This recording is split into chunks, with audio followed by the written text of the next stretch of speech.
It's been a year since the Qatar 2022 FIFA World Cup came to an end, but it sure was packed with many unforgettable moments. One of such moments was when the Iranian players refused to sing their own national anthem. Would you believe that? Well, that's exactly what they did in their very first match of the tournament against England. Apparently, the players were pissed off at the Iranian government for how they treated women and the lack of equality in their country. Iranian fans could also be heard jeering while their anthem was being played.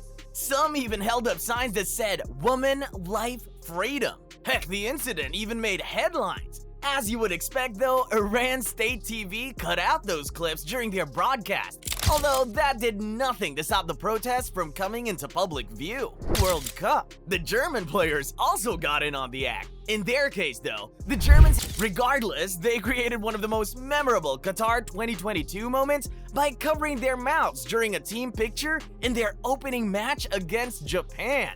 Thankfully, not all memorable moments from the 2022 World Cup were controversial, like Olivier Giroud breaking France's all-time goal-scoring record, for instance. Hard to believe, right? Well, it's true. Olivier Giroud has scored more national team goals than the great Thierry Henry and Kylian Mbappe. And it was the 2022 World Cup that gave him the chance to write his name in the history books. Giroud's header against Australia meant that he had matched Henry's 51-goal record, while his goal against Poland took his tally to 52 goals. This effectively meant that he was now France's highest goal scorer ever. But Giroud didn't stop there, as he also scored against England in the quarter-final to widen the gap at the top. And while his record might not last that long, thanks to Kylian Mbappe's 36 goals at just age 23, becoming France's all-time leading scorer must have felt good for Giroud, who will surely be hanging up his boots soon. Speaking of hanging up boots, everyone thought Japan would make an early exit out of the 2022 World Cup. But they did the exact opposite, as they produced another memorable moment by actually topping the group. Topping a World Cup was such a big deal for Japan because their group was no ordinary group. It was the group of death, which included heavyweights like Spain, Germany, and Costa Rica. Looking at this group on paper, you'd probably be the first to write Japan off.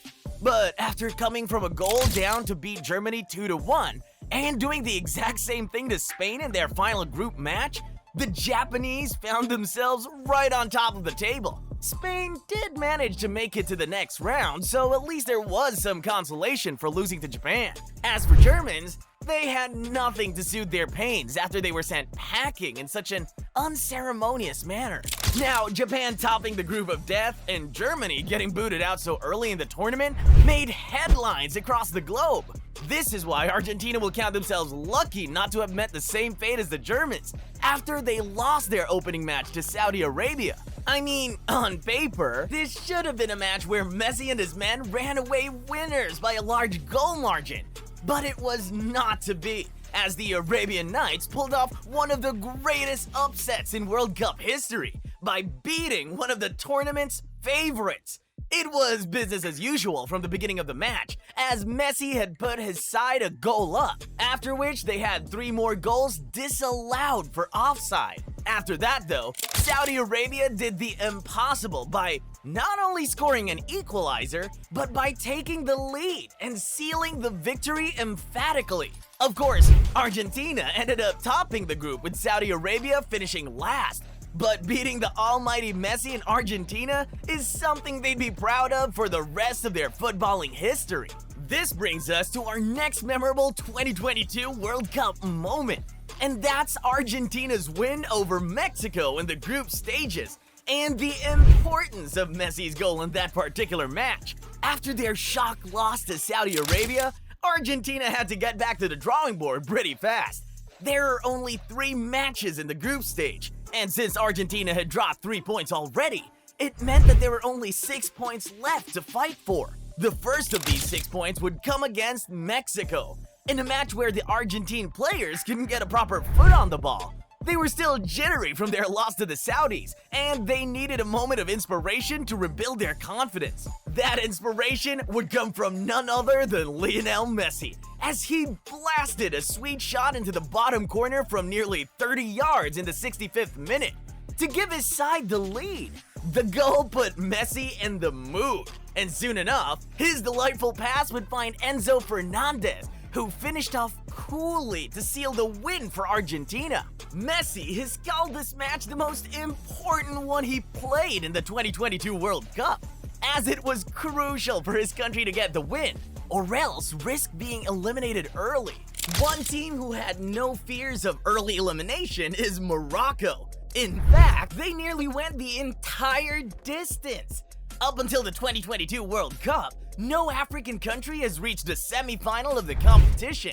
But all that was about to change, as Morocco did the unimaginable when they beat Cristiano Ronaldo's Portugal 1-0 in the quarter-final to make history. Watching the Moroccan fans celebrate wildly in the stands and across the nation of Morocco itself was simply amazing. One guy who wasn't celebrating after Morocco's victory was Portugal's captain Cristiano Ronaldo.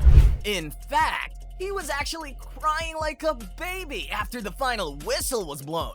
Seeing the 5-time Ballon d'Or winner weep so profusely showed that CR7 himself knew that this was his last chance to win the World Cup. He didn't even stay behind to greet the fans or his teammates afterwards. He simply stormed into the dressing room crying, in what was clearly a lack of sportsmanship on the part of Portugal's greatest player.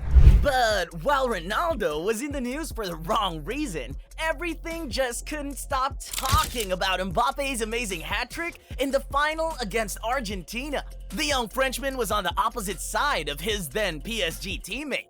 And even though he came out on the losing end, scoring a hat-trick for France after his team trailed the match 2-0 was one of the competition's major talking points. At 23, Mbappe scored what would be the first hat-trick in a World Cup final since 1966. His hat-trick was also responsible for sending the match into extra time, in a match that looked lost for France as early as the first half. Mbappe, who eventually picked up the Golden Boot award, is just 4 goals away from being the World Cup's all-time top scorer. As for Lionel Messi, he didn't care if he was a top scorer or not. The only thing on his mind was to make history by leading his countrymen to World Cup glory. And that's exactly what he did, as his 7 goals and 3 assists were instrumental in taking Argentina to the final and lifting the gold. The final itself was a hard-fought encounter. Argentina were cruising to victory via a 2-goal lead until Mbappe worked his magic. Messi's men would get the last laugh though, as they clinched the trophy in what was a nerve-wracking penalty shootout. Just like Cristiano Ronaldo, Messi too would have assumed that the 2022 World Cup was his last chance at winning the competition, knowing that he was in his mid-30s and his best days had gone past him. But what if Messi actually had another shot at the World Cup? What if the World Cup is held every year? What if football isn't actually what you think it is? Well, click this video to check out 10 things you didn't know about football. Prepare to question everything you thought you knew about football.